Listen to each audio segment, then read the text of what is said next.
پھر ہم ایسا قصور کریں تو ظالم ہوں. یعنی وہاں جب چھوٹا بچہ جب کوئی غلطی کرتا ہے تو ماں اگر مارے تو پھر روتا روتا یہ کہتا ہے نہیں کروں گا نہیں کروں گا نہیں کروں گا، لیکن تھوڑی دیر کے بعد جب ماں چھوڑ دیتی ہے تو پھر وہ اسی طرح کی حرکتیں کر رہا ہوتا ہے. تو انسان کے حالات بھی ایسے ہی ہیں. اللہ تعالیٰ جواب دے گا دور ہو جاؤ میرے سامنے سے، پرے رہو مجھ سے اور کوئی بات نہ کرو مجھ سے. تم وہی لوگ تو ہو کہ میرے کچھ بندے جب کہتے تھے اے ہمارے پروردگار ہم ایمان لائے، ہمیں معاف کر دے، ہم پر رحم کر، تو سب رحیموں سے اچھا رحیم ہے، تو تم ان کا مذاق اڑایا کرتے تھے. یہاں تک کہ ان کی ضد نے تمہیں یہ بھی بھلا دیا کہ میں بھی کوئی ہوں. اپنے خالق، اپنے مالک، اپنے رازق کو بھی بھول گئے اور تم ان پر ہنستے رہے. آج ان کے صبر کا پھل ان کو مل گیا اور وہی کامیاب ہیں. پھر اللہ تعالیٰ ان سے پوچھے گا بتاؤ زمین میں تم کتنا عرصہ رہے؟ وہ کہیں گے ایک دن یا دن کا کچھ حصہ. دیکھیں وہاں جا کے ایک خواب کی طرح یہ محسوس ہوگا دنیا کا وقت. جیسے خواب بھی ادھورا ادھورا یاد ہوتا ہے اور بڑی تھوڑی دیر کے لیے آتا ہے، تو یہ پوری دنیا کا وقت جو ہم 60-70 سال گزارتے ہیں وہ ایسے ہی لگے گا کہ بس ایک دن یا دن کا کچھ حصہ. شمار کرنے والوں سے پوچھ لیجئے، ارشاد ہوگا تھوڑی ہی دیر تو ٹھہرے ہو، کاش تم نے یہ اس وقت جانا ہوتا. لو انکم کنتم تعلمون، کہ تم اس وقت یہ جان لیتے.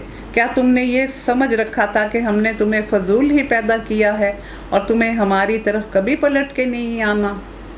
فتعال اللہ الملک الحق لا الہ الا هو رب العرش الکریم ومن يدع مع اللہ الہا آخر لا برہان له به فانما حسابه عند ربه انہ لا یفلح الکافرون.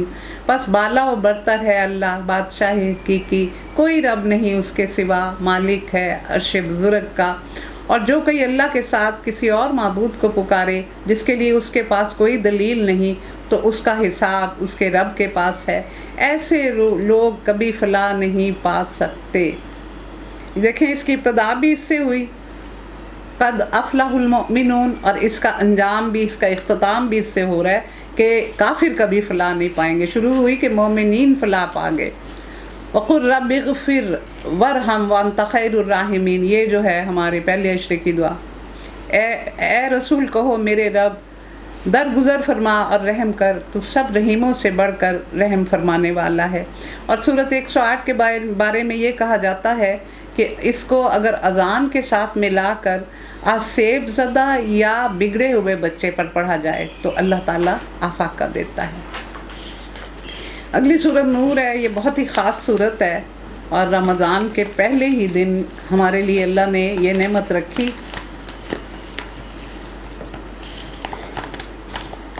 اعوذ باللہ من الشیطان الرجیم، بسم اللہ الرحمن الرحیم. سورۃ انزلناہا وفرضناہا وانزلنا فیہا آیات بینات لعلکم تذکرون. الزانیۃ والزانی فاجلدوا کل واحد منہما مئۃ جلدہ وَلَا تَأْخُذْكُمْ بِهِمَا رَأْفَةٌ فِي دِينِ اللَّهِ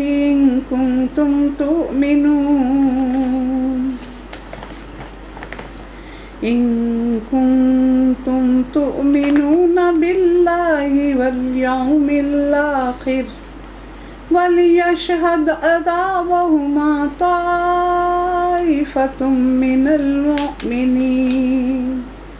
الزانی لا ينکح الا زانیۃ او مشرکہ والزانیۃ لا ينکحها الا زان او مشرک وحرم ذلک علی المؤمنین.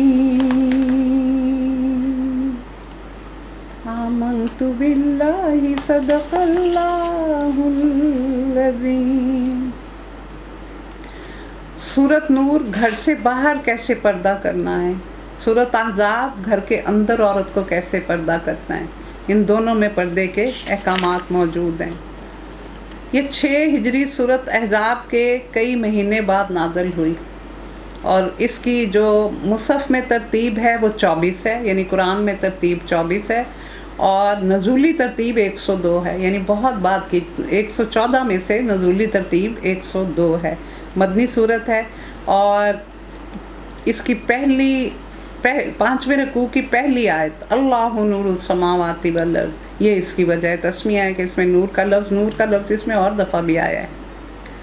تو اس میں بہت خاص معاملات پر بحث کی گئی ہے، جو میں آپ کو بیچ میں ہی ساتھ ہی بتاتی رہوں گی۔ اور حضرت عمر رضی اللہ تعالیٰ عنہ نے اہل کوفہ کے نام اپنے ایک فرمان میں تحریر فرمایا تھا، علم النساء کم سورۃ النور، اپنی عورتوں کو سورۃ نور سکھاؤ۔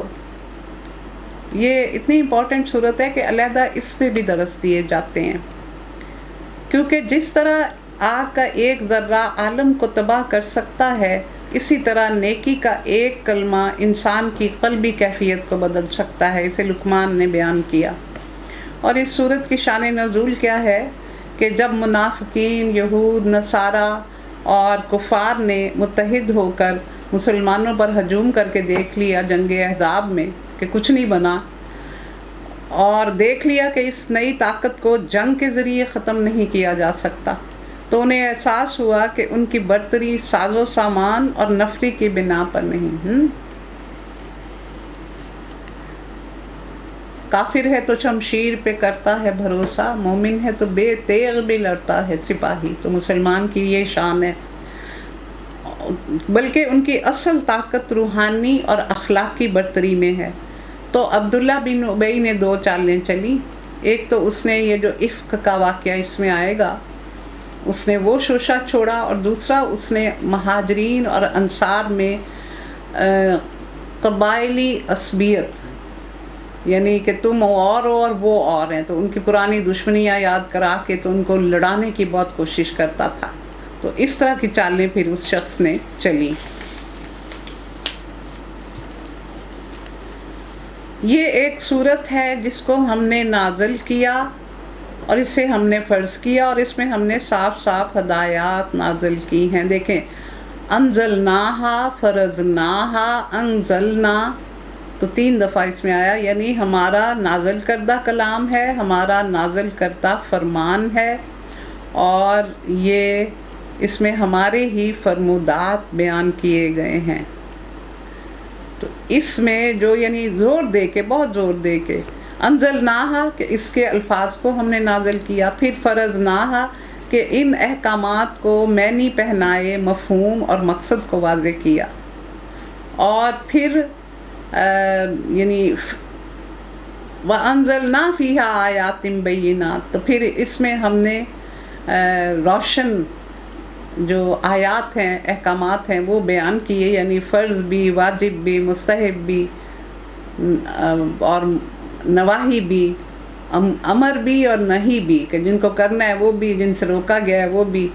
تو یہ اس کی شان ہے، اور یہ سورۃ المومنون کا جوڑا ہے، اس کا تکملہ ہے۔ میں نے بتایا تھا نا بہت سی صورتیں جوڑوں کی صورت میں ہیں، تو یہ المومنون کا جوڑا ہے۔ تو اس سے اس کی اہمیت واضح ہوتی ہے کہ اس میں کتنے اہم احکامات ہیں کہ اللہ تعالیٰ نے 3 دفعہ اس بات کو بیان کیا۔ شاید کہ تم سبق لو، اور زانیہ عورت اور زانی مرد دونوں میں سے ہر ایک کو 100 کوڑے مارے جائیں، اور ان پر ترس کھانے کا جذبہ اللہ کے دین کے معاملے میں تم کو دامن گیر نہ ہو۔ زنا کیا ہے؟ اخلاقی نجاست، اور شرک کیا ہے؟ عقیدے کی نجاست۔ جب عقیدہ غلط ہوتا ہے تو انسان یہ عمل کرتا ہے، اور جب اخلاق میں زوال پیدا ہوتا ہے تو پھر یہ اتنا بڑا گناہ ہوتا ہے۔ اور کیا فرمایا گیا کہ جب انسان زنا کرتا ہے تو اس کا ایمان نکل جاتا ہے، جب وہ چوری کرتا ہے تو اس کا ایمان نکل جاتا ہے، جب وہ حد درجہ بخل کرتا ہے تو اس کا ایمان نکل جاتا ہے، یعنی جب تک وہ ان کاموں میں مصروف رہتا ہے وہ صاحب ایمان نہیں ہو سکتا۔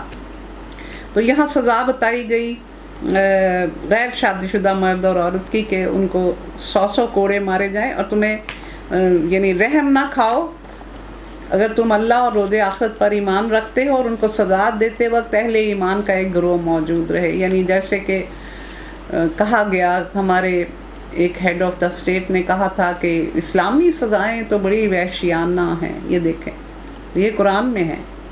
یعنی اللہ کے سامنے بولنا، اللہ کے احکامات کا مقابلہ کرنا. تو اگر یہ وحشیانہ سزائیں دی جاتی تو آج پاکستان کا یہ حال نہ ہوتا. جس نہج پہ ہم پہنچ چکے ہیں، ہمارے حالات اتنے دیگرگوں کبھی بھی نہ ہوتے اگر اسلامی سزائیں نافذ کی جاتی. اسلامی اسٹیٹ بنے اور پھر اسلامی سزا نافذ کی جائے. جب تک اسلامک اسٹیٹ نہیں بنے گی یہ سزائیں کیسے دی جا سکتی ہیں؟ اور مرد کو کھڑا کر کے مارے جاتے ہیں اور عورت کو گڑھا کھود کے اس میں اندر کھڑا کر کے پھر مارے جاتے ہیں تاکہ اس کا ستر نہ کھلے. زانی نکاح نہ کرے مگر زانیہ کے ساتھ، اور مشرک نکاح نہ کرے مگر مشرکہ کے ساتھ. اور یہ حرام کر دیا گیا اہل ایمان پر. یعنی ایک مومن مسلم بندہ، اس کے لیے جائز نہیں کہ وہ کسی مشرک کے ساتھ نکاح کرے. اور اسی طرح اگر پتہ چل جائے، لیکن ہماری سوسائٹی میں اس کو بڑا لائٹ لیا جاتا ہے. لڑکیوں کے ماں باپ بڑا لائٹ لیتے ہیں. پتہ چل جائے گا کہ قریبی رشتہ دار کا جو بیٹا ہے جس کے ساتھ وہ کرنا چاہ رہے ہیں وہ اس کماش کا ہے، لیکن کہتے نہیں کوئی بات نہیں، مردوں کی عادت ہوتی ہے، ٹھیک ہو جائیں گے شادی کے بعد. تو یہاں تو کہا حرام ہے. تو ماں باپ کو کتنا سمجھنے کی ضرورت ہے رشتہ کرتے ہوئے. بھائی کا بیٹا ہے، بہن کا بیٹا ہے، بس اس سے اچھا تو دنیا میں ہو کوئی نہیں سکتا. تو یہاں کیا کہا گیا ہے؟ حرام ہے تم پر زانی مرد کے ساتھ اپنی شریف بیٹی کا نکاح کرنا. اور جو لوگ پاک دامن عورتوں پر تہمت لگائیں پھر 4 گواہ نہ لے کے آئیں، ان کو 80 کوڑے مارو اور ان کی شہادت کبھی قبول نہ کرو، اور وہ خود ہی فاسق ہیں سوائے ان لوگوں کے جو اس حرکت کے بعد تائب ہو جائیں اور اپنی اصلاح کر لیں. اللہ ضرور ان کے لیے غفور الرحیم ہے. اب یہ ہے کہ یہ حد قذف جاری کی گئی ہے، پاک دامن عورت پر تہمت لگانا. تو یہ اگر اس کے لیے وہ 3 گواہ لے آئے اور چوتھا نہ لائے تو تینوں کو یہ سزا ملے گی. 3 کہہ رہے ہیں اور چوتھا گواہ نہیں ہے، اور اگر 2 ہیں یا 1 ہے تو ان کو یہ سزا ملے گی جب تک کہ 4 لوگوں کو اکٹھا نہ وہ کر سکے. اور دیکھیں یہ اتنی سخت جو شرط ہے وہ کیوں رکھی گئی؟ یہ ناممکن ہے کہ کوئی شخص گناہ کرتے وقت اتنا اپنے آپ کو کھلا رکھے کہ اس کو لوگ دیکھ لیں. یہ بہت مشکل اور ناممکن سی بات ہے. اس کو اس لیے ایسا رکھا گیا کہ جس کا دل چاہتا وہ عورت کی حرمت کو پامال کرتا. تو اس میں اس چیز سے روکا گیا ہے کہ اٹھ کے لوگ ایسے عورتوں پر الزام نہ لگائیں. اور جو لوگ اپنی بیویوں پر الزام لگائیں اور ان کے پاس خود ان کے سوا کوئی دوسرے گواہ نہ ہوں، تو ان میں سے ایک شخص کی شہادت یہ ہے کہ وہ 4 دفعہ اللہ کی قسم کھا کر گواہی دے کہ وہ سچا ہے، اور 5ویں بار کہے کہ اس پر اللہ کی لعنت اگر وہ جھوٹا ہے. اور عورت سے سزا اس طرح ٹل سکتی ہے کہ وہ 4 مرتبہ اللہ کی شہادت دے کر یہ کہے کہ یہ شخص اپنے الزام میں جھوٹا ہے، اور 5ویں مرتبہ کہے کہ اس پر اللہ کا غضب ٹوٹے اگر وہ اپنے الزام میں سچا ہو. تم لوگوں پر اللہ کا فضل اور اس کا رحم نہ ہوتا اور یہ بات نہ ہوتی کہ اللہ بڑا التفات فرمانے والا اور حکیم ہے تو بیویوں پر الزام کا معاملہ تمہیں بڑی پیچیدگی میں ڈال دیتا. یہ ہوا کیا تھا کہ ہلال بن امیہ، حضرت ابن عباس کی روایت ہے کہ انہوں نے اپنی بیوی کو دیکھ لیا کسی مرد کے ساتھ. تو اب وہ گئے رسول اللہ صلی اللہ علیہ وسلم کے پاس. تو انہوں نے کہا کہ 4 گواہیاں لاؤ. تو انہوں نے کہا یا رسول اللہ صلی اللہ علیہ وسلم، یہ میرے لیے کیسے ممکن ہے کہ پہلے میں اپنی عزت کا جنازہ نکلتا دیکھوں اپنے گھر میں اپنی آنکھوں سے، اور اس کے بعد میں پھر لوگوں کو بلا کے لاؤں کہ آؤ دیکھو آ کے میری عزت کا جنازہ میری بیوی کیسے نکال رہی ہے. تو یہ تو بہت ناممکن ہے. اگر میں اس عورت کے ساتھ رہتا ہوں تو میں اپنی آنکھوں سے دیکھ چکا ہوں، تو میں اس کے ساتھ رہ نہیں سکوں گا. اور اگر میں اس کو مار دیتا ہوں، قتل کر دیتا ہوں، تو قصاص میں خود مارا جاؤں گا. تو میں کیا کروں؟ مجھے بتائیں. اس وقت لیان کا حکم نہیں آیا تھا. اس وقت لیان کا حکم نہیں آیا تھا. لیان اس کا نام ہے. اس کا حکم پھر بعد میں آیا تھا، اور اس میں پھر یہ طریقہ بتایا گیا. یہ دیکھیں پھر وہ جب وہ آئے تھے تو اس وقت یہ حکم نہیں آیا تھا، لیکن پھر اللہ تعالیٰ نے وہی نازل کی اور یہ پھر سارا بتایا کہ یعنی 4 دفعہ وہ کہے کہ اگر میں سچا ہوں، اور 5ویں بار کہے کہ اگر میں جھوٹا ہوں تو میرے پہ لعنت ہو، اور اسی طرح عورت کہے کہ اگر سچا ہے تو پھر مجھ پر لعنت ہو کہ میں جھوٹ بول رہی ہوں۔ تو اس واقعے کے بارے میں یہ کہا جاتا ہے کہ وہ بالکل سچے تھے۔ تو جب اس عورت کے ہاں بچہ پیدا ہوا تو رسول اللہ صلی اللہ علیہ وآلہ وسلم نے اپنے ایک صحابی کو بھیجا کہ جاؤ اور جا کے بچے کی شکل دیکھ کے آؤ۔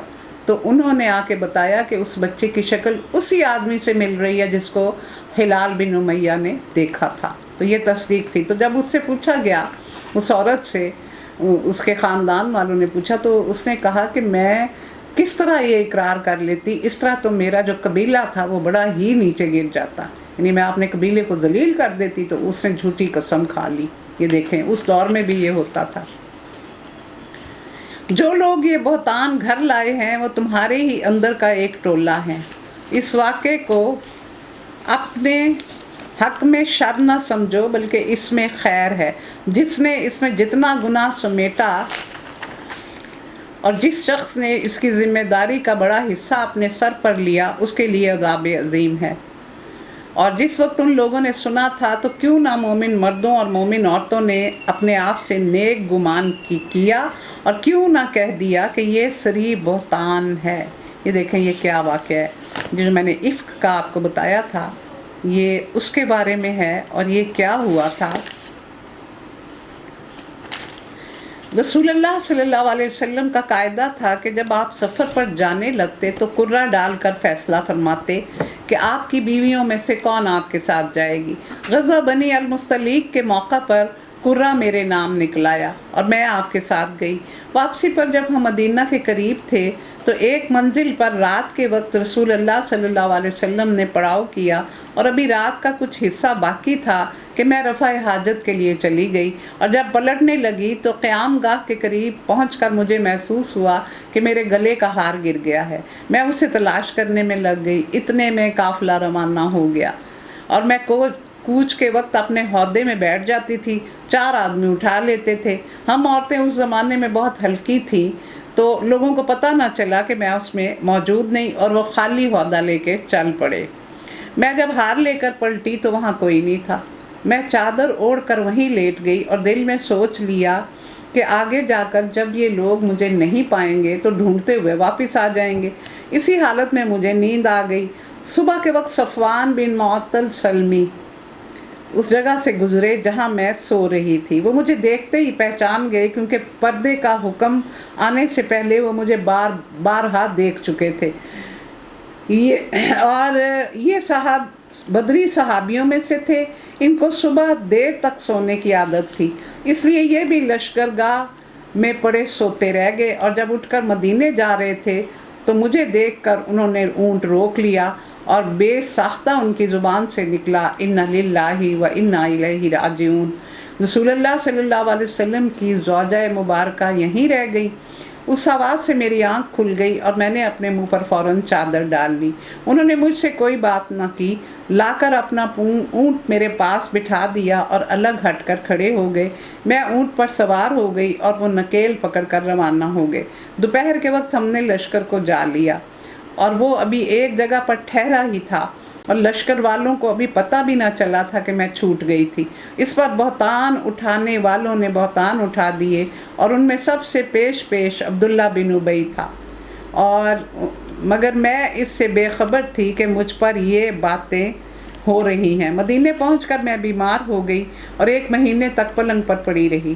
شہر میں بہتان کی خبریں اڑ رہی تھیں۔ رسول اللہ صلی اللہ علیہ وسلم کے کانوں تک بھی بات پہنچ چکی تھی، مگر مجھے کچھ پتہ نہ تھا۔ البتہ جو چیز مجھے کھٹک رہی تھی وہ یہ تھی کہ رسول اللہ صلی اللہ علیہ وسلم کی جو توجہ میری طرف ہونی چاہیے تھی اور جو بیماری میں ہوا کرتی تھی وہ نہیں تھی۔ آپ گھر میں آتے تو بس گھر والوں سے یہ پوچھ کر رہ جاتے کہ کیسی ہیں، خود مجھ سے کوئی بات نہ کرتے۔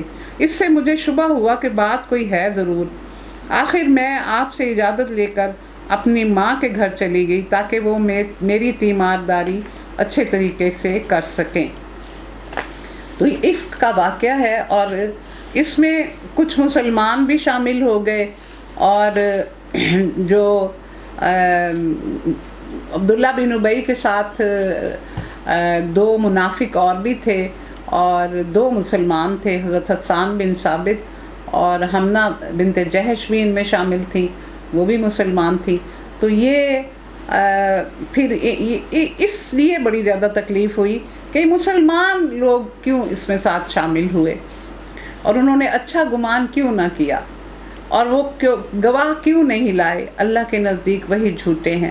اگر تم لوگوں پر دنیا اور آخرت میں اللہ کا فضل اور رحم نہ ہوتا تو جن باتوں میں تم پڑ گئے تھے ان کی پاداش میں بڑا عذاب تمہیں آن لیتا، جبکہ تمہاری ایک زبان سے دوسری زبان اس جھوٹ کو لیتی چلی گئی، اور تم اپنے منہ سے وہ کچھ کہہ رہے تھے جن کے متعلق تمہیں کچھ علم بھی نہیں تھا، اور تم اسے ایک معمولی بات سمجھ رہے تھے، وَهُوَ عِندَ اللَّهِ عظیم، اور وہ اللہ کے نزدیک بہت بڑی بات تھی۔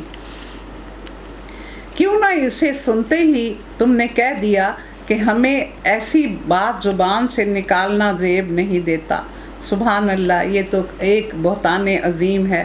اللہ تم کو نصیحت کرتا ہے کہ آئندہ کبھی ایسی حرکت نہ کرنا اگر تم مومن ہو، اور اللہ تمہیں صاف صاف ہدایات دیتا ہے، اور وہ علیم اور حکیم ہے۔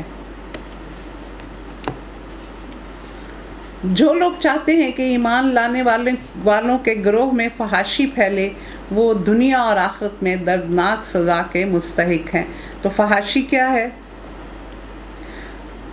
بد اخلاقی کی ترغیب دینے والے اور اس کے لیے جذبات کو اکسانے والے قصے، اشعار، گانے، تصویریں، موویز، کھیل، تماشے، کلب، ہوٹل اور وہ دوسرے ادارے بھی ان کی زد میں آ جاتے ہیں جن میں مخلوط رقص اور مخلوط تفریحات کا انتظام کیا جاتا ہے۔ قرآن صاف کہہ رہا ہے کہ یہ سب لوگ مجرم ہیں، صرف آخرت ہی نہیں دنیا میں بھی ان کو سزا ملنی چاہیے۔ لہٰذا ایک اسلامی حکومت کا فرض ہے کہ اشاعت فحاشی کے ان تمام ذرائع کا سد باب کرے، یعنی یہ بھی حکومت کی ذمہ داری ہے کہ ان چیزوں کو پھیلنے نہ دے۔ اور اگر اللہ کا فضل اور اس کا رحم تم پر نہ ہوتا اور یہ بات نہ ہوتی کہ اللہ بڑا شفیق اور رحیم ہے، تو یہ چیز جو ابھی تمہارے اندر پھیلائی گئی تھی بدترین نتائج دکھا دیتی۔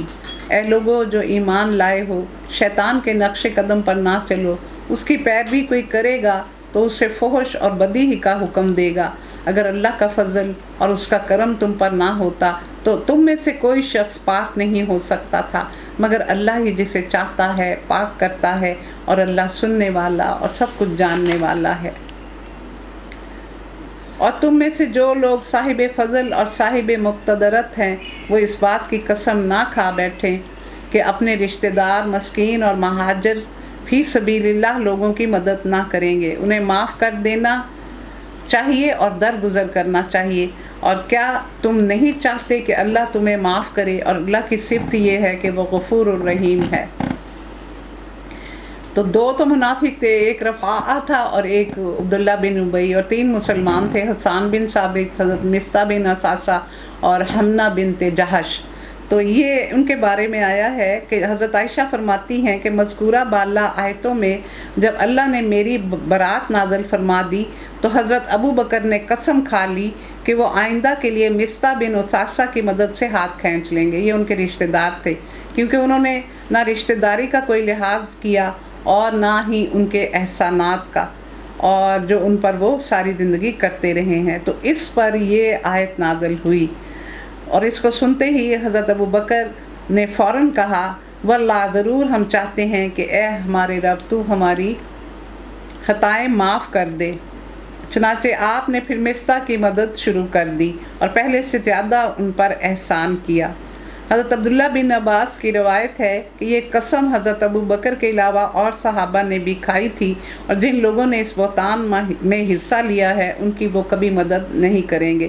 اس آیت کے نزول کے بعد ان سب نے اپنے عہد سے رجوع کر لیا، اور اس طرح وہ تلخی دور ہو گئی جو اس فتنے نے پھیلائی تھی کہ حضرت عائشہ کی برات اللہ تعالیٰ نے فرما دی۔ تو اس طرح پھر ان کو اپنی قسم کا کفارہ یقیناً ادا کرنا پڑا ہوگا، کیونکہ انہوں نے قسم کھائی تھی کہ ہم مدد نہیں کریں گے۔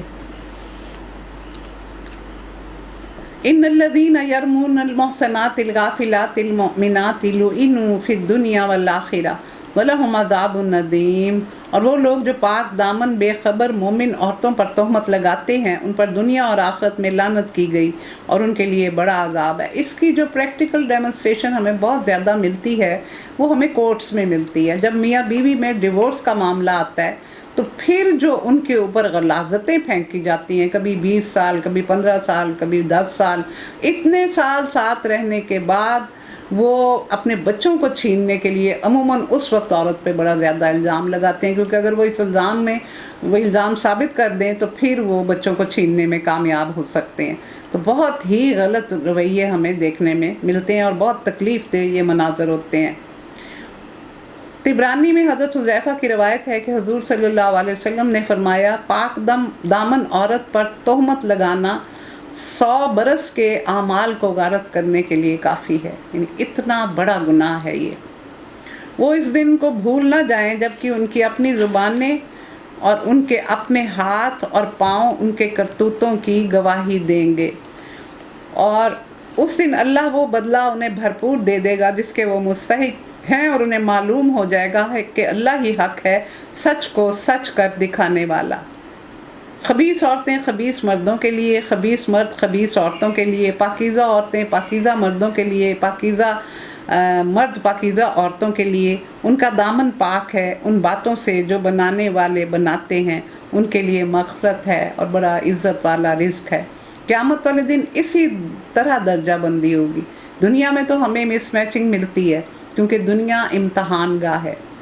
یہاں آیا نا کہ پاک دامن عورت جو ہے پاک دامن مرد کے لیے، اور اس طرح۔ تو پھر یہ جب ہم اس کے علاوہ دیکھتے ہیں تو اس کا جواب یہ ہے کہ اللہ نے ہمارے لیے یہ امتحان گاہ بنائی ہوئی ہے، تو یہاں ہمارا امتحان ہو رہا ہے۔ ورنہ قیامت والے دن اسی طرح ہوگا کہ پاک مرد اور پاک عورتیں اور خبیث مرد اور خبیث عورتیں، ان کو اکٹھا کیا جائے گا۔ اے لوگوں جو ایمان لائے ہو، اپنے گھروں کے سوا دوسروں کے گھروں میں داخل نہ ہوا کرو جب تک کہ ان سے اجازت نہ لے لو، اور گھر والوں پر سلام نہ بھیج دو، یہ طریقہ تمہارے لیے بہتر ہے۔ توقع ہے کہ تم اس کا خیال رکھو گے۔ پھر اگر کسی کو وہاں نہ پاؤ تو داخل نہ ہو جب تک کہ تم کو اجازت نہ دی جائے۔ یہ ہے نپ دا ایول ان دا بڈ۔ یہ اب ان چیزوں کو ختم کیا جا رہا ہے جن کی وجہ سے حالات یہ ہوتے ہیں کہ ایڈلٹری کی نوبت آئے، کہ شروع سے ہی ان چیزوں کو، ان خرابیوں کو دور کر دیا جائے جن کی وجہ سے زنا تک کی نوبت ہوتی ہے۔ اور تم بغیر اجازت گھروں میں نہ جاؤ۔ سلام تستانسو، استئناس ہے یعنی انس حاصل کر لو، یعنی تم اپنے بارے میں بتاؤ یا سلام کرو، اور اگر وہ تمہیں اجازت دے دیں تو چلے جاؤ، اور اگر اجازت نہ دیں یا وہاں سے جواب کوئی نہ آئے تو تم اس کے بغیر نہیں تم داخل ہوگے ان کے گھر میں۔ حضور کا اپنا قاعدہ یہ تھا کہ جب کسی کے ہاں تشریف لے جاتے تو دروازے کے عین سامنے کھڑے نہ ہوتے، کیونکہ اس زمانے میں گھروں کے دروازوں پر پردے نہیں لٹکائے جاتے تھے۔ آپ دروازے سے دائیں یا بائیں ہٹ کر کھڑے ہوتے اور اجازت طلب کرتے۔ صحیحین میں ہے کہ حضور نے فرمایا کہ اگر کوئی شخص تیرے گھر میں جھانکے تو ایک کنکڑی مار کر اس کی آنکھ پھوڑ دے تو تجھ پر کوئی گناہ نہیں ہے، یعنی اتنا بڑا جرم ہے تانک جھانک کا جس کو کچھ سمجھا ہی نہیں جاتا۔ اور اگر تم سے کہا جائے واپس چلے جاؤ تو واپس چلے جاؤ، یہ تمہارے لیے زیادہ پاکیزہ طریقہ ہے، اور جو کچھ تم کرتے ہو اللہ اس سے خوب جانتا ہے۔ البتہ تمہارے لیے کوئی مذائقہ نہیں کہ ایسے گھروں میں داخل ہو جاؤ جو کسی کے رہنے کی جگہ نہ ہو اور جن میں تمہارے فائدے کی کام کی کوئی چیز ہو۔ تم جو کچھ بھی ظاہر کرتے ہو یا چھپاتے ہو اللہ اس کو جانتا ہے۔ تو یہ کہ جو آفیسز ہیں، سکولز ہیں، فیکٹریز ہیں، ہسپتال ہیں، کلینک ہیں، تو ایسی جگہ جو کھلی ہوتی ہے اس میں اجازت کی ضرورت نہیں۔ قُل لِّلْمُؤْمِنِينَ يَغُضُّوا مِنْ أَبْصَارِهِمْ وَيَحْفَظُوا فُرُوجَهُمْ ذَلِكَ أَزْكَىٰ لَهُمْ إِنَّ اللَّهَ خَبِيرٌ بِمَا يَصْنَعُونَ۔ اے نبی مومن مردوں سے کہو کہ اپنی نظریں بچا کر رکھیں اور اپنی شرمگاہوں کی حفاظت کریں، اسے غض بصر کہا جاتا ہے۔ تو اس کا کیا مفہوم ہے؟ غض کا مطلب ہے یا غض کا مطلب ہے کسی چیز کو کم کرنا، گھٹانا اور پست کرنا، اور اس کا عام ترجمہ نگاہ نیچی رکھنا لیا جاتا ہے، یعنی ہر وقت نیچے ہی دیکھتے رہنا نہیں، بلکہ پوری طرح نگاہ بھر کر نہ دیکھنا اور نگاہوں کو دیکھنے کے لیے بالکل آزاد نہ چھوڑ دینا۔ آدمی کے لیے یہ بات حلال نہیں ہے کہ وہ اپنی بیوی یا اپنی محرم خواتین کے سوا کسی دوسری عورت کو نگاہ بھر کر دیکھے۔ ایک دفعہ نگاہ پڑ جائے تو معاف ہے، لیکن یہ معاف نہیں کہ آدمی نے پہلی نظر میں جہاں کشش محسوس کی تو پھر نظریں دوڑاتا پھرے۔ اور رسول اللہ صلی اللہ علیہ وسلم نے اس طرح کی دیدہ بازی کو آنکھ کی بدکاری، آنکھ کے زنا سے تعبیر کیا ہے، اور آپ کا ارشاد ہے کہ آدمی اپنے تمام حواس سے زنا کرتا ہے۔ دیکھنا آنکھوں کا زنا ہے، لگاوٹ کی بات زبان کا زنا ہے، آواز سے لذت لینا کانوں کا زنا ہے، ہاتھ لگانا اور ناجائز مقصد کے لیے چلنا ہاتھ پاؤں کا زنا ہے۔ بدکاری کی یہ ساری تمہیدیں جب پوری ہوتی ہیں تو شرم گاہیں اس کی تکمیل کرتی ہیں یا کرنے سے رہ جاتی ہیں، یعنی یہ دروازہ ہے اس ایڈلٹری تک پہنچنے کا، اس کو بند کرنے کی ضرورت ہے۔ ان کے لیے زیادہ پاکیزہ طریقہ یہ ہے، جو کچھ وہ کرتے ہیں اللہ اس سے باخبر رہتا ہے۔ اے نبی، مومن عورتوں سے کہہ دو کہ اپنی نظریں بچا کے رکھیں۔ دیکھیں، جب زنا کا آیا تھا تو شروع میں تو الزانیہ پہلے آیا تھا، تو اس کا مطلب یہ تھا، وہاں شروع میں جب میں نے یہ صورت شروع کی ہے تو زانیہ عورت کا ذکر پہلے آیا۔ کیوں آیا تھا؟ کہ وہ اس طرح کے حالات پیدا کرتی ہے، وہ انکریج کرتی ہے تو مرد کا حوصلہ بڑھتا ہے۔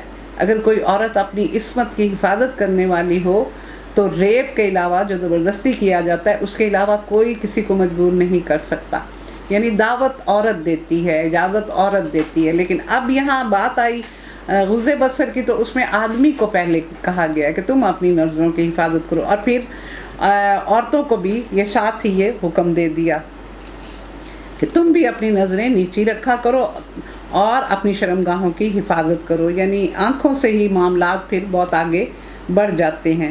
نبی کریم صلی اللہ علیہ وسلم کے پاس حضرت ام سلمہ اور حضرت میمونہ بیٹھی ہوئی تھیں، اتنے میں حضرت ابن مکتوم نابینا صحابی آ گئے، تو آپ نے فرمایا کہ پردہ کر لو، تو بیویوں نے عرض کیا یا رسول اللہ صلی اللہ علیہ وسلم، کیا یہ اندھے نہیں ہیں؟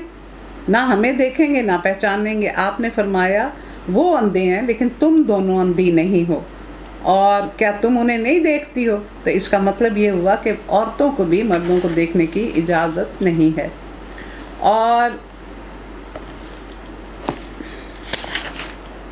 اپنا بناؤ سنگھار لوگوں کو نہ دکھائیں بجز اس کے جو خود ظاہر ہو جائے، اور اپنے سینوں پر اوڑھنیاں ڈالے رکھیں، اوڑھنیوں کے آنچل ڈال دیں۔ تو یہ جو اس میں زیبائش ہے عورت کی، خوشنما کپڑے، زیور، اور اس میں مختلف آرائش کی چیزیں پاؤں میں بھی عورتیں پہنتی ہیں، تو اس طرح کی جو مرد کو اپنی طرف اٹریکٹ کریں، خوشبو لگانا، یہ سب چیزیں اس میں آئیں گی۔ زمانہ جاہلیت میں عورتیں سروں پر ایک کساوے سے باندھے رکھتی تھیں، جن کی گرہ جوڑے کی طرف پیچھے چوٹی پر لگائی جاتی ہے، یعنی وہ پیچھے، وہ دوپٹہ جو ہوتا تھا وہ بالکل پیچھے ہوتا تھا، اوپر جوڑے میں اٹکایا ہوتا تھا۔ آپ نے موویز میں یہ چیز دیکھی ہوگی، اور اگلا حصہ اور گریبان کھلا رہتا تھا، اور چھاتیوں پر قمیض کے سوا اور کوئی چیز نہیں ہوتی تھی۔ تو یہ آج بھی دوپٹہ جو ہے وہ بالکل غائب ہو چکا ہے، وہ تو پیچھے پھینکتی تھیں، اب پیچھے پھینکنے کا رواج بھی نہیں رہا، تو ہم بہت بری ڈگر پہ چل رہے ہیں۔ اور پھر کیا ہے، حضرت عائشہ فرماتی ہیں کہ جب سورت نور نازل ہوئی تو رسول اللہ صلی اللہ علیہ وسلم سے اس کو سن کر لوگ اپنے گھروں کی طرف پلٹے، اور جا کر انہوں نے اپنی بیویوں، بیٹیوں اور بہنوں کو یہ آیات سنائی۔ انصار کی عورتوں میں سے کوئی ایسی نہ تھی جو یہ الفاظ سن کر اپنی جگہ پر بیٹھی رہ گئی ہو، ہر ایک اٹھی، اور کسی نے اپنا کمر پٹا کھول کر اور کسی نے چادر اٹھا کر اس کا دوپٹہ بنایا اور اوڑھ لیا۔ صبح کی نماز کے وقت جتنی عورتیں مسجد نبوی میں حاضر ہوئیں سب دوپٹے اوڑھے ہوئے تھیں۔ اس سلسلے میں ایک اور روایت میں حضرت عائشہ فرماتی ہیں کہ عورتوں نے باریک کپڑے چھوڑ کر موٹے کپڑے چھانٹے اور ان کے دوپٹے بنا لیے۔ دیکھیں یہ مسجد نبوی میں آئیں، تو یہ جو لوگ بہت زیادہ مخالفت کرتے ہیں کہ عورتوں کو مسجدوں میں نہیں جانا چاہیے، یہ اس سے کیا اندازہ ہوتا ہے کہ اگر پردے سے جائیں، دروازہ الگ ہو، خوشبو لگا کے نہ جائیں تو اجازت دی گئی ہے۔ اور بناؤ سنگھار نہ ظاہر کریں مگر ان لوگوں کے سامنے، شوہر باپ، شوہروں کے باپ، اپنے بیٹے، شوہروں کے بیٹے، بھائی، بھائیوں کے بیٹے، بہنوں کے بیٹے، میل جول کی عورتیں، اپنے مملوک، وہ زیر دست مرد جو کسی اور قسم کی غرض نہ رکھتے ہوں، یعنی جن کی عورتوں کی طرف توجہ نہ ہو، زیادہ عمر کے ہو گئے ہوں، یا انہوں نے نسل در نسل خدمت کی ہے تو ان کا اس طرف بالکل دھیان نہ ہو، اور وہ بچے جو عورتوں کی پوشیدہ باتوں سے غافل ہیں، وہ اپنے پاؤں زمین پر مارتی ہوئی نہ چلا کریں کہ اپنی زینت جو انہوں نے چھپائی ہے اس کو لوگوں کا علم ہو۔ یعنی عورت کو چلنے کے آداب سکھائے جا رہے ہیں کہ اس کا اللہ نے اس کو اسٹرکچر ایسا دیا ہوا ہے کہ وہ اگر وقار سے اور احتیاط سے نہ چلے تو پھر اس کے جسم کے حصوں کی نمائش ہوتی ہے۔ تو یہ بھی بتایا گیا کہ کس طرح چلنا چاہیے۔ اے مومنو، تم سب مل کر اللہ سے توبہ کرو، توقع ہے کہ فلاح پا جاؤ گے۔ یعنی جو لغزشیں اس سے پہلے ہو چکی ہیں، اب پردے کا حکم آ گیا ہے، اب وہ پرانی باتیں چھوڑ دو۔ آپ نے عورتوں کو حکم دیا کہ خوشبو لگا کر باہر نہ نکلیں ہوں۔ حضرت ابو ہریرہ کی روایت ہے کہ حضور نے فرمایا، اللہ کی بندیوں کو اللہ کی مسجدوں میں آنے سے منع نہ کیا کرو مگر وہ خوشبو لگا کر نہ آئیں۔ دیکھیں، یہ ابو داؤد اور احمد میں بیان کیا گیا۔ ایک دوسری حدیث میں ہے کہ ایک عورت مسجد سے نکل کر جا رہی تھی کہ حضرت ابو ہریرہ اس کے پاس سے گزرے اور انہوں نے محسوس کیا کہ اس نے خوشبو لگائی ہوئی ہے۔ انہوں نے اسے روک کر پوچھا، اے خدائے جبار کی بندی، کیا تو مسجد سے آ رہی ہے؟ اس نے جواب دیا، ہاں۔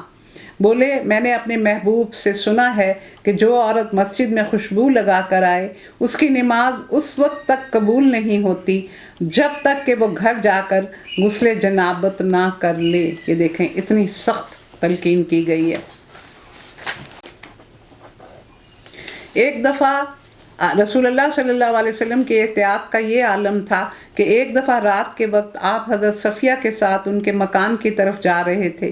راستے میں دو انصاری پاس سے گزرے۔ آپ نے ان کو روک کر فرمایا، یہ میری بیوی صفیہ ہیں۔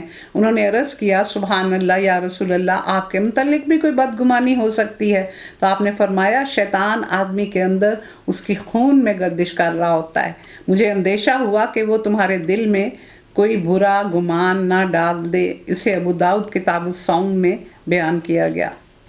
اور آپ جب بیعت لیتے تھے عورتوں سے تو کبھی آپ نے ان کا ہاتھ نہیں لگایا تھا۔ حضرت عائشہ صدیقہ رضی اللہ تعالیٰ عنہ فرماتی ہیں کہ نبی کریم کا ہاتھ کبھی کسی غیر عورت کے جسم کو نہیں لگا۔ آپ عورت سے صرف زبانی عہد لیتے اور جب وہ عہد کر چکتی تو فرماتے، جاؤ بس تمہاری بیعت ہو گئی۔ اسے ابو داؤد میں بیان کیا گیا۔ تم میں سے جو لوگ ایامہ ہوں اور تمہارے لونڈی غلاموں میں سے صالح ہوں ان کے نکاح کر دو۔ ایم کی جمع ایامہ ہے اور عام طور پر بیوہ عورتوں کے لیے یہ لفظ بولا جاتا تھا، لیکن مردوں اور عورتوں دونوں کے لیے ہوتا ہے، یعنی وہ عورت جس کا شوہر نہ ہو اور وہ مرد جس کی بیوی نہ ہو، تو ان کے نکاح کرنے میں دیر نہ کرو۔ اگر وہ غریب ہوں تو اللہ اپنے فضل سے ان کو غنی کر دے گا۔ اللہ بڑی وسعت والا اور علیم ہے۔ اور جو نکاح کا موقع نہ پائیں تو انہیں چاہیے کہ عفت ماں بھی اختیار کریں یہاں تک کہ اللہ اپنے فضل سے ان کو غنی کر دے۔ اور تمہارے مملوکوں میں سے جو مکاتبت کی درخواست کریں ان سے مکاتبت کر لو۔ مکاتبت کیا ہوتی ہے؟ لکھا پڑھی، جس میں غلام یہ کہتا ہے کہ میں اتنی رقم آپ کو ادا کر دوں گا تو آپ مجھے آزاد کر دیں، اور قسطیں دیتا ہے۔ ایک یہ صورت ہوتی ہے کہ وہ کہتا ہے کہ میں اتنا ٹائم آ کے آپ کی یہ خدمت کرتا رہوں گا، تو وہ اس طرح ایک خدمت کے عوض میں بھی آزادی لے لیتا ہے۔ تو یہ اس دور میں اس کا رواج تھا۔ اگر تمہیں معلوم ہو کہ ان کے اندر بھلائی ہے اور ان کو اس مال میں سے دو جو اللہ نے تمہیں دیا تو پھر ان کو آزاد کر دو، پھر ان کو ان کی مدد کرو۔ اگر مکاتبت ان کی ہو چکی ہے تو ان کو مال دو تاکہ وہ آزاد ہو سکیں۔ اور اپنی لونڈیوں کو اپنے دنیاوی فائدوں کے لیے کوہبہ گری پر مجبور نہ کرو جبکہ وہ خود پاک دامن رہنا چاہتی ہوں۔ اور جو کوئی ان کو مجبور کرے تو اس جبر کے بعد اللہ ان کے لیے غفور الرحیم ہے۔ تو اس میں دو طرح سے انہوں نے یہ طریقے رکھے ہوئے تھے، ایک خانگی طریقہ تھا اور ایک کوہبہ گری تھی۔ تو پہلا طریقہ کیا تھا کہ یہ عورتیں آزاد ہوتی تھیں لیکن ان کا آزاد شدہ لونڈیاں ہوتی تھیں، تو یہ وہ کام کرتی تھی جن کو آزاد کر دیا گیا ہوتا تھا۔ ان کی پشت پناہی کرنے والا کوئی قبیلہ نہیں ہوتا تھا، کسی گھر میں بیٹھ جاتی اور کئی مردوں سے بیک وقت ان کا معاہدہ ہوتا کہ وہ ان کو خرچ دیں گے اور اپنی حاجت پوری کریں گے۔ جب بچہ پیدا ہوتا تو عورت ان مردوں میں سے جس کے متعلق کہتی کہ یہ تمہارا بچہ ہے تو اسے بچے کو تسلیم کرنا پڑتا تھا۔ گویا معاشرے میں ایک مسلم ادارہ تھا جسے ایک قسم کے نکاح کا درجہ دیا گیا تھا، لیکن بعد میں ان سب کو ختم کر دیا گیا۔ دوسری صورت کوہبہ گری کی تھی اور وہ لونڈیوں کی تھی کہ ایک یہ کہ لوگ اپنی جوان لونڈیوں کو ایک بھاری رقم ان پر عائد کر دیتے اور انہیں کہتے کہ اتنا کما کر لا کر دو، اور وہ بیچاریاں بدکاریاں کر کر کے یہ مطالبہ پورا کرتی، اور اس کے سوا نہ کسی دوسرے ذریعے سے وہ کما سکتی تھیں، نہ مالک ہی یہ سمجھتے تھے کہ وہ کسی پاکیزہ طریقے سے کمائی کر سکتی ہیں۔ اور دوسرا طریقہ یہ تھا کہ لوگ اپنی جوان اور خوبصورت لونڈیوں کو ایک کوٹھے پر بٹھا دیتے اور ان کے دروازوں پر جھنڈے لگا دیتے، اور یہ ایک اعلان ہوتا تھا کہ یہاں ہر شخص جو بھی چاہے وہ ضرورت پوری کر سکتا ہے۔ یہ عورتیں قلیقیات کہلاتی اور ان کے گھر مواخیر کے نام سے مشہور ہوتے، اور مکہ کے معزز رئیسوں نے اس طرح کے کوبہ خانے کھول رکھے تھے۔ عبداللہ بن ابی رئیس نے بھی اس طرح اپنا ایک بنا رکھا تھا، اور اس میں 6 خوبصورت لونڈیاں اس نے رکھی ہوئی تھیں، اور جو مہمان باہر سے آتے تھے ان کی تواضع بھی ان طریقوں سے کی جاتی تھی۔ انہی لونڈیوں میں سے ایک کا نام معاذہ تھا، وہ مسلمان ہو گئی اور اس نے توبہ کرنی چاہی، تو عبداللہ بن ابی نے اس پر تشدد کیا۔ اس نے جا کر حضرت ابوبکر صدیق سے شکایت کی تو انہوں نے معاملہ سرکار تک پہنچایا، اور رسول اللہ صلی اللہ علیہ وسلم نے حکم دے دیا کہ لونڈی اس ظالم کے قبضے سے نکال لی جائے، یعنی اس کو آزاد کروا لیا۔ اور ہم نے صاف صاف ہدایت دینے والی آیات تمہارے پاس بھیج دی ہیں، اور ان قوموں کی عبرتناک مثالیں بھی ہم تمہارے سامنے پیش کر چکے ہیں جو تم سے پہلے گزری ہیں، اور نصیحتیں ہم نے کر دی ہیں جو ڈرنے والوں کے لیے ہوتی ہیں۔ اللہ نور السماوات والارض مثل نورہ کمشکاۃ فیہا مصباح المصباح فی زجاجہ الزجاجۃ کأنہا کوکب دری یوقد من شجرۃ مبارکۃ زیتونۃ لا شرقیۃ ولا غربیۃ یکاد زیتها یضیء ولو لم تمسسہ نار نور علی نور یہدی اللہ لنورہ من یشاء وَيَضْرِبُ اللَّهُ الْأَمْثَالَ لِلنَّاسِ وَاللَّهُ بِكُلِّ شَيْءٍ عَلِيمٌ۔ یہ ایسی آیت ہے کہ اگر اس کے لیے کوئی 10-12 گھنٹے بھی ہوں تو یہ کافی نہیں ہوں گے، اور ہمیں اس میں سے نکلنا ہے، لیکن میں کوشش کروں گی کہ آپ کو اس کی کافی سمجھ آ جائے۔ اللہ آسمانوں اور زمین کا نور ہے، کائنات میں اس کے نور کی مثال ایسی ہے جیسے ایک تاک میں چراغ رکھا ہو، چراغ ایک فانوس میں ہو، فانوس کا حال یہ ہو کہ جیسے موتی کی طرح چمکتا ہوا تارا، اور وہ چراغ زیتون کے ایک مبارک درخت کے تیل سے روشن کیا جاتا ہو جو نہ شرقی ہو نہ غربی ہو، جس کا تیل آپ ہی آپ بھڑکا پڑتا ہو چاہے آگ اس کو نہ لگے، روشنی پر روشنی، بڑھنے کے تمام اسباب جمع ہو گئے۔ اللہ اپنے نور کی طرف جس کی چاہتا ہے رہنمائی فرماتا ہے، وہ لوگوں کو مثالوں سے بات سمجھاتا ہے، اور وہ ہر چیز سے خوب واقف ہے۔ اب یہاں پہلے تو یہ بات سمجھیں کہ نور جو ہے وہ 3 طرح کا ہوتا ہے۔ ایک نور یہ ہے جو چاند، ستارے اور سورج اور یہ جو ہماری الیکٹریسٹی کا نور ہے، موم بتی کا، ہر طرح کی روشنی جو باہر کی ہے۔ ایک ہوتا ہے کہ آنکھوں میں نور ہو تو وہ باہر کی روشنی میں دیکھ سکتی ہے، اگر آنکھوں میں ہی نور نہ ہو تو وہ دیکھ نہیں سکتی۔ اور ایک ہوتا ہے بصیرت، ایمان کا نور جو انسان کے قلب میں ہوتا ہے۔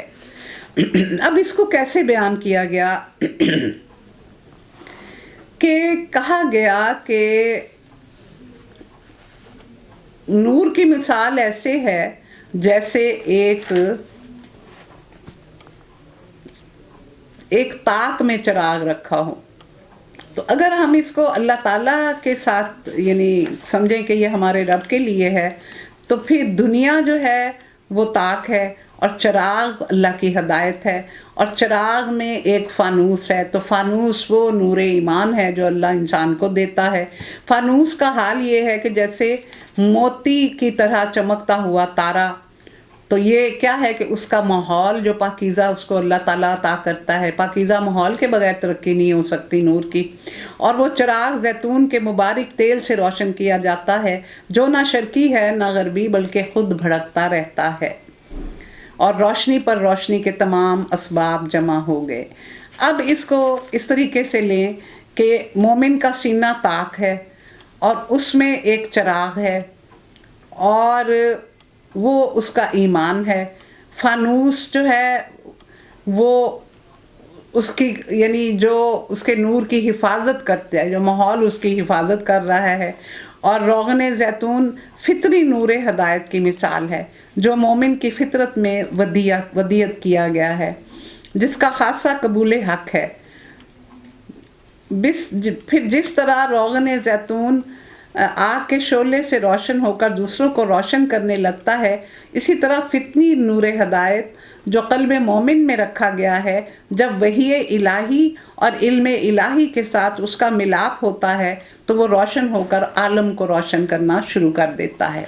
پھر ایک اور طریقے سے اس کو کیسے بتایا گیا کہ یہ جو طاق ہے یہ رسول اللہ صلی اللہ علیہ وسلم کا سینہ ہے، اور مصباح چراغ نبوت کے آپ کو نبوت عطا کی گئی. اور پھر زجاجہ جو ہے وہ آپ کا قلب مبارک اور آپ کے ارد گرد جو ماحول تھا. اور پھر کوكب دري یہ قرآن اور وحی کے آپ پہ وحی کا نزول ہو رہا تھا. اور پھر شجر مبارکہ کیا ہے کہ وہ جو آپ کی وجہ سے آپ کے اندر سے جو ہدایت کا سرچشمہ پھوٹ رہا تھا وہ لوگوں کو سیراب کر رہا تھا. تو اس کو اس طرح بھی بیان کیا گیا. اور اس کے لیے ماحول بنانا پڑتا ہے، کبھی بنا بنایا بھی مل جاتا ہے. پھر قرآن کو سیکھا ایک روشنی، اسے سیکھنا بھی روشنی ہے. سیکھنے کے بعد پھیلانے کے لیے زجاجہ یعنی ماحول کی ضرورت، اور جو اس کی حفاظت کرے.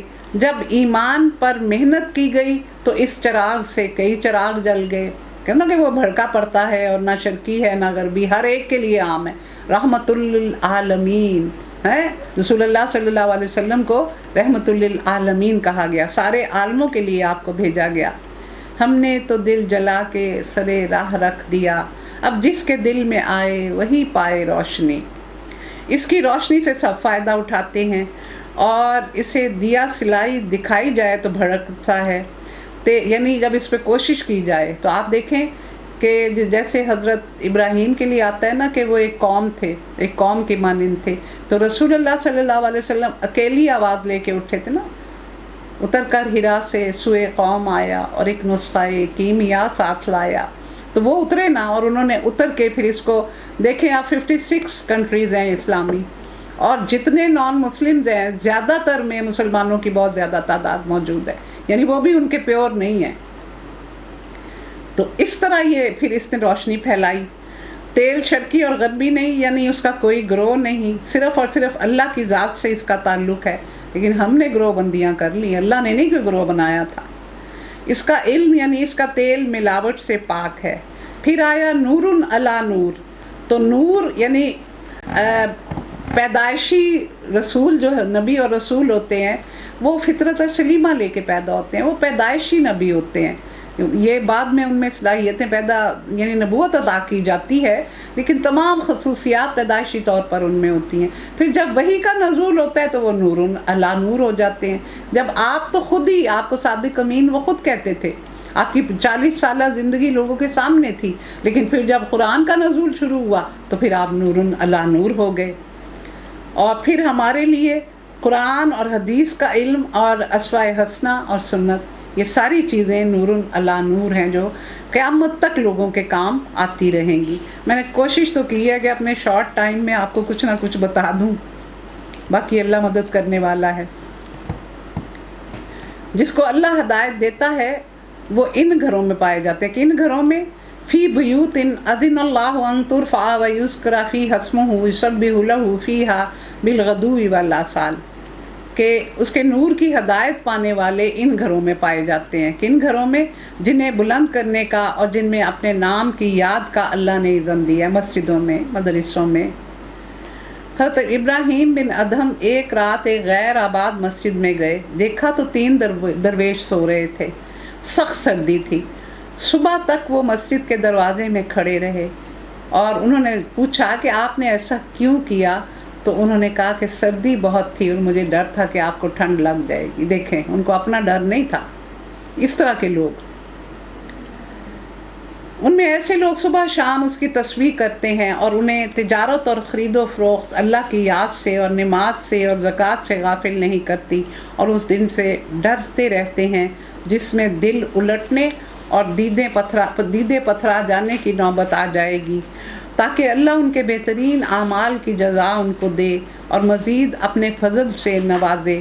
اللہ جسے چاہتا ہے بے حساب دیتا ہے، اور جنہوں نے کفر کیا ان کے اعمال کی مثال ایسی ہے جیسے دشت بے آب میں سراب کیا ہوتا ہے کہ ریت دور سے ایسے لگے کہ پانی، اور جب پیاسا مرتا گرتا پڑتا وہاں پہنچ کے اس پہ گرتا ہے تو گرم ریت ہوتی ہے، یہ سراب ہوتا ہے، دھوکہ۔ اس کو پیاسا اس کو پانی سمجھے مگر وہاں پہنچے تو کچھ نہ پائے، بلکہ وہاں اس نے اللہ کو موجود پایا جس نے اس کا پورا حساب چکا دیا، اور اللہ کو حساب لیتے دیر نہیں لگتی۔ یہ قیامت کا منظر بھی پیش کیا گیا ہے کہ جو مشرک کافر تھے ان کے لیے وہ جگہ اس طرح ہوگی۔ یا پھر اس کی مثال ایسی ہے جیسے ایک گہرے سمندر میں اندھیرا، اوپر ایک موج چھائی ہوئی ہے، اس پر ایک اور موج اور اس کے اوپر بادل، تاریکی پر تاریکی مسلط ہے، آدمی اپنا ہاتھ نکالے تو اسے بھی دیکھ نہ پائے، یعنی اتنی تاریکی کہ انسان جب غافل ہوتا ہے تو آہستہ آہستہ وہ کفر کے اندھیروں میں دفن ہوتا جاتا ہے، کہ جیسے سمندر میں ہے، پھر اس کے اوپر موج ہے، پھر اس کے اوپر موج ہے، اور اس کے اوپر بادل چھائے ہوئے ہیں، تو کیا نظر آئے گا؟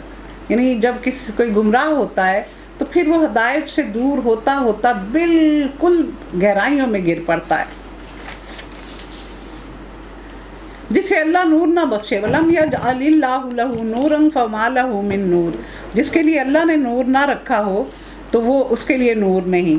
اب یہاں پہنچ کر اصل مدعا کھول دیا گیا، جس کی تمہید کیسے ہوئی تھی؟ اللہ نور السماوات والارض، کہ جب کائنات میں کوئی نور در حقیقت اللہ کے نور کے سوا نہیں ہے اور سارا ظہور حق اسی نور کی بدولت ہو رہا ہے، تو جو شخص اللہ سے نور نہ پائے وہ اگر کامل تاریکی میں مبتلا نہ ہوگا تو اور کیا ہوگا؟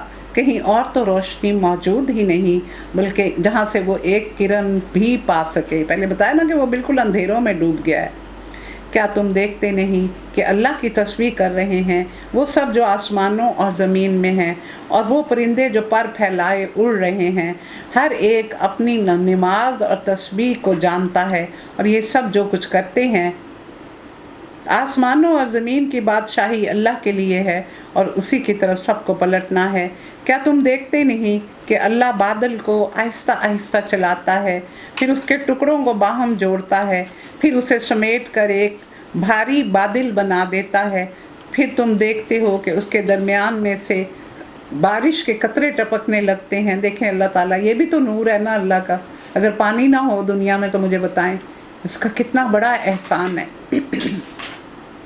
اور وہ آسمان سے ان پہاڑوں کی بدولت جو اس پر بلند ہیں اولے برساتا ہے، پھر جسے چاہتا ہے اور ان کا نقصان پہنچاتا ہے، اور جسے چاہتا ہے ان سے بچا لیتا ہے۔ اس کی بجلی کی چمک نگاہوں کو خیرہ کیے دیتی ہے، رات اور دن کا الٹ پھیر وہی کر رہا ہے، اور اس میں ایک سبق ہے آنکھوں والوں کے لیے، جن کی دل روشن ہے، جن میں بصیرت ہے، جو دل کی آنکھ سے دیکھ رہے ہیں۔ کیا کہا گیا؟